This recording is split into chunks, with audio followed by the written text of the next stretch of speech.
ବାବୁ କହିଲେ ମୁଁ ତଳେ ବସି ତା ମନ ତଳେ ବସି ଦେଇଠି ବସିବ? ହଁ ଭଲ ଲାଗୁଛି ଖାଲି ମୁଁ ଆସନ୍ତା ଆଣୁରେ ଆସନ୍ତା ଆଣରେ ପକେଇଦିଅ ତା ଭାତ ଆଣି ତାକୁ ଦେଇଦିଏ।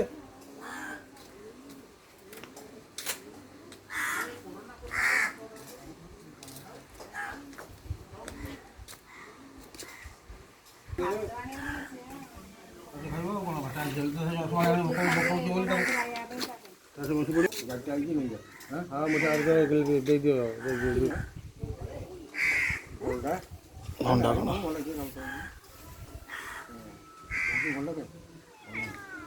ବାସ୍ ଆଉ ଥରେ ଭାଜିଲେ ସେତିକି ଥାଉ ତାକୁ ଦିଅ ସେତେ ହଁ ସେତିକି ଖଟା ହେଇଯିବ ସେଇ ଗୋଟା ଭାଙ୍ଗିଦେ ଲୁଣ ଟିକେ ଆଉ ଟିକେ ଲୁଣ ଆଉ ଖଟା